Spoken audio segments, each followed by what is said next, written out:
Hello friends, daily life में अक्सर हमें बोलना होता है जैसे आगे एक गड्ढा है, आगे एक पेट्रोल पंप है, आगे एक पुलिस वाला खड़ा है। फ्रेंड्स, इस प्रकार के सेंटेंसेस बोलते हुए आप अक्सर बोलते हैं आगे, और इसकी इंग्लिश बोलने के लिए नेक्स्ट वर्ड का यूज नहीं करेंगे बल्कि अहेड या फर्दर वर्ड का यूज करेंगे।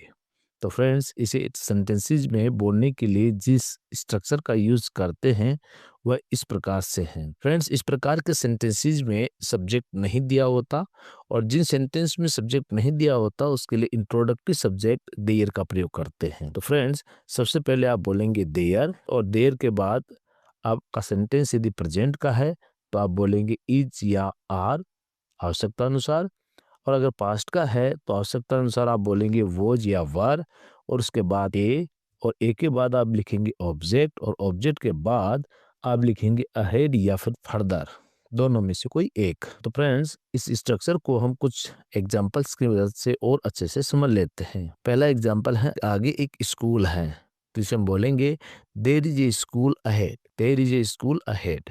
आगे एक गड्ढा है तो हम कहेंगे there is a pit ahead या फिर further, there is a pit ahead. आगे एक पुल है, तुम्हें उसे पार करना है तो हम कहेंगे there is a bridge ahead, you have to across it, there is a bridge ahead, you have to across it.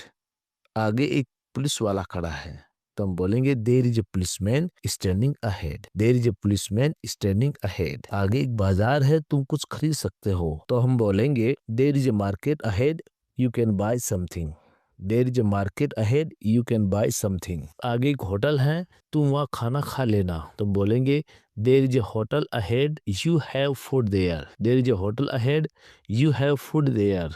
आगे एक सड़क थी, अगर आपकी बात पास्ट टेंस में है तो आप बोलेंगे there was a road ahead, there was a road ahead.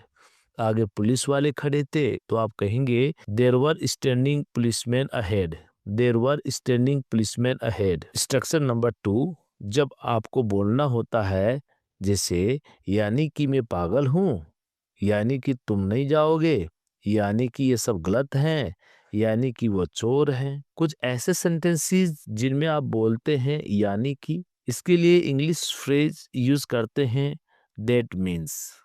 तो चलिए इसे सेंटेंसेस में यूज करने का स्ट्रक्चर सीखते हैं। सबसे पहले आप बोलते हैं दैट मीन्स, और उसके बाद वो सेंटेंस जो आपको बोलना होता है। तो चलिए इसे एग्जांपल्स की मदद से और अच्छे से समझ लेते हैं।